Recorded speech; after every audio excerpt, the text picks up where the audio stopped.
welcome to Pondasi Podcast Anak Sana Sini. Hari ini kalian akan ditemani bersama aku, Bertus.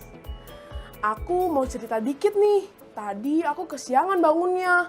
Aku pikir bakal telat dan diomelin. Tapi untung aja karena mobil papaku cepat, aku nggak telat deh. Rahasianya papaku pakai bahan bakar dari Pertamax Turbo, produk unggulan Pertamina yang memiliki ignition boost formula, sehingga meningkatkan kecepatan kendaraan dan juga RON tertinggi 98 yang memenuhi kebutuhan kendaraan bermesin bensin dengan teknologi tinggi. Nah, buat yang anti telat dan sayang dengan mesin mobilnya, yuk pakai Pertamax Turbo, Pertamina, energizing you! Sekarang aku mau menceritakan dongeng nih. Sebelumnya, Pondasi Friends pernah dengar Bujang Nadi dan Dare Nandong dari Sambas, Kalimantan Barat nggak? Kali ini aku mau menceritakan sebuah legenda, Bujang Nadi dan Dare Nandong.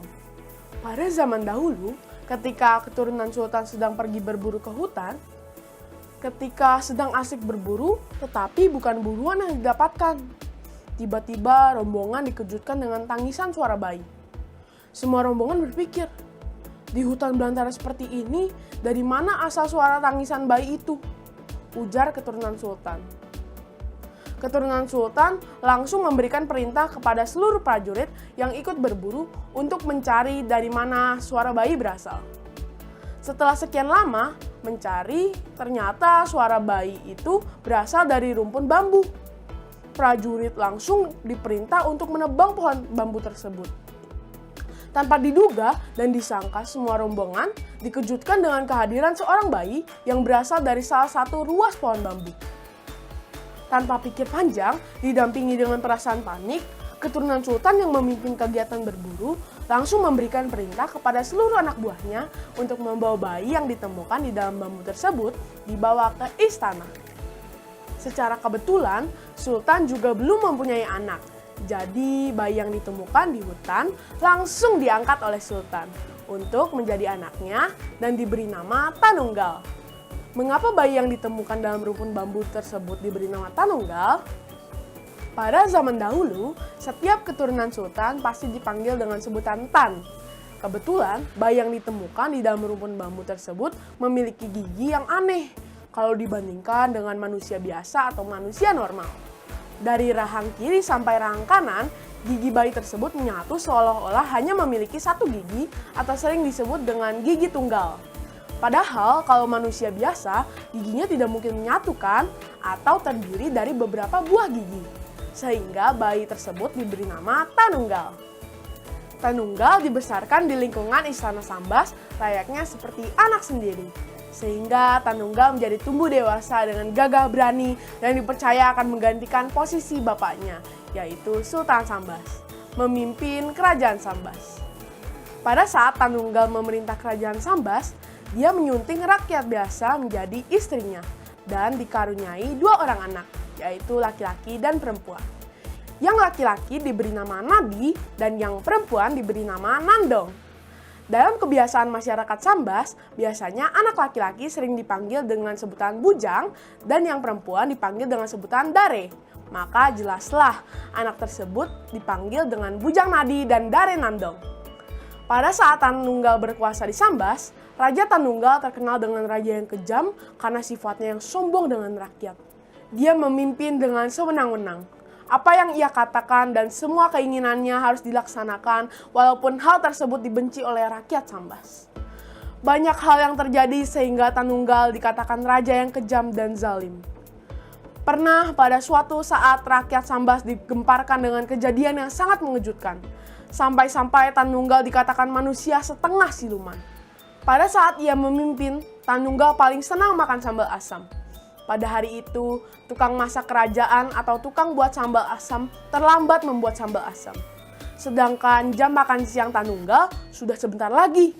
Jadi si tukang masak tergesa-gesa untuk membuat sambal asam untuk Tanunggal, sedangkan dia sudah tahu bahwa Tanunggal tidak mau makan tanpa sambal asam. Bahkan Tanunggal bisa marah. Begitu takut dimarahi Tanunggal, si tukang masak tergesa-gesa untuk membuat sambal asam. Sampai-sampai jari kelingkingnya teriris, lalu darahnya menetes ke dalam sambal asam yang dibuat tadi. Karena waktunya yang sudah sangat singkat, Lalu si tukang masak itu langsung mengaduk darah yang menetes tadi ke dalam sambal asam yang ia buat. Karena ia berpikir tidak sempat lagi membuat sambal asam yang baru. Sambal asam tersebut langsung disajikan di meja makan Tanunggal. Begitu memakan sambal tersebut, Tanunggal sangat kenyamanan. Dia berpikir, mengapa ya sambal asam pada hari ini sangat enak berbeda dengan hari biasanya. Lalu Tanunggal bertanya kepada si tukang masak. Si tukang masak pun tidak berani untuk berbohong. Ia menceritakan bahwa sambal asam itu sudah bercampur dengan darahnya sendiri. Semenjak kejadian itu, Tanunggal memerintahkan kepada tukang masak setiap kali membuat sambal asam harus dicampur dengan darah manusia. Kembali ke cerita Bujang Nadi dan Dare Nandong. Pada masa hidupnya, Bujang Nadi sangat suka memelihara ayam jago dan Dare Nandong paling suka untuk menenun kain sampai-sampai dia pernah mendapatkan hadiah berupa mesin tenun yang berlapis emas. Tiap hari Bujang Nadi dan Dare Nandong hanya diperbolehkan bermain berdua saja, melainkan hanya berteman dengan ayam jago dan alat tenun milik Dare Nandong. Karena Tanunggal sangat membenci mereka jika dia berteman dengan rakyat biasa. Pada suatu kejadian, ketika Bujang Nadi dan Dare Nandong sedang asik bermain di taman istana, tanpa sadar mereka diintip oleh seorang pengawal istana. Tepat pada saat itu, Bujang Nadi dan Dare Nandong sedang asik bercerita tentang perkawinan. Mendengar percakapan kakak adik tersebut, pengawal kerajaan yang sedang mengintip tadi salah artikan.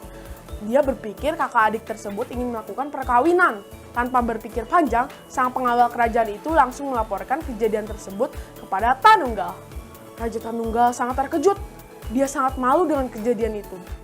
Tanunggal langsung memerintahkan kepada prajuritnya untuk mengubur kedua anaknya yaitu Bujang Nadi dan Dare Nandong, beserta dengan ayam jago milik Bujang Nadi dan mesin tenun milik Dare Nandong. Kemudian, kedua kakak adik tersebut dikubur dalam keadaan hidup di daerah Sebedang, Kecamatan Tebas, tentunya masih di Kabupaten Sambas. Itu dia Pondasi Friends, cerita mengenai Bujang Nadi dan Dare Nandong yang cukup menegangkan ya. Dan tentunya setiap cerita pasti memiliki pesan moral yang bisa kita ambil. Pesan moral yang bisa kita ambil kali ini adalah kita tidak boleh tergesa-gesa dalam mengambil keputusan dan harus berpikir panjang. Kita jangan mudah percaya dengan kata orang lain. Kita harus menyelidiki kebenaran informasi tersebut terlebih dahulu sehingga tidak akan timbul penyesalan di akhir. Akhir kata, semoga pesan moral ini bisa kita terapkan dalam kehidupan kita ya Pondasi Friends. Aku pamit undur diri dari Pondasi, podcast anak sana sini. Dadah!